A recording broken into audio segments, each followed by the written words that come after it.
অনেকেই বিদেশের মাটিতে আছি, যে কারণে আজকে হয়তো আমার বন্ধু আজাদের জানা যায় আমি উপস্থিত হতে পারি নাই। আমি অত্যন্ত কষ্টের সাথে আপনাদেরকে জানাচ্ছি যে আমার বন্ধু আজাদ তার জীবন কোথায়, তার চলাফেরায় আচার আচরণের কথাবার্তায় যদি কারো মনে কষ্ট দিয়ে থাকে, আমি আল্লাহর কাছে কোনোদিনও ক্ষমা চাই। আপনারা আমার বন্ধু আজাদকে আপনারা ক্ষমা সুন্দর দৃষ্টিতে দেখবেন। আল্লাহ পাক যেন আজকের তাকে যেন আল্লাহ জান্নাতবাসী করেন এবং তার সুখ সমৃদ্ধ পরিবারের জন্য আল্লাহ তাদেরকে সবুর করার তৌফিক দেন। এই দোয়াটুকু আমি কামনা করি।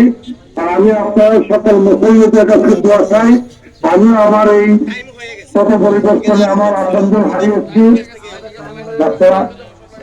জি, আপনাদের সবাই দোয়া করবেন তার লাগে।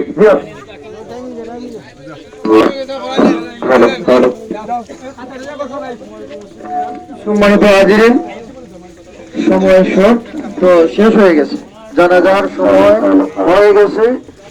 তো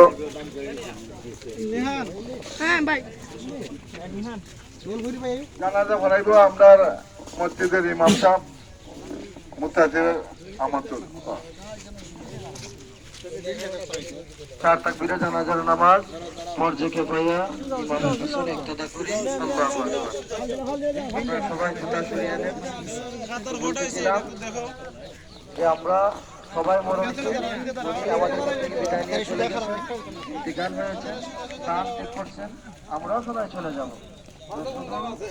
দুনিয়া থেকে স্থান ত্যাগ নয়, কবরে গেলেও আবার এই জায়গা কি আসর, আসরের পরে আবার স্থান ত্যাগ করতে হয়। সেই জায়গা হচ্ছে হয়তো জান্নাত অথবা জাহান্নাম। যদি আমল ভালো হয় জান্নাতে যাবেন, আর আমল যদি খারাপ হয় আপনি জাহান্নামে যাবেন। তো আমরা সবাই আমল ভালো করার চেষ্টা করি। সবাই প্রস্তুত হয়ে যান, জানাজা শুরু হয়ে যান।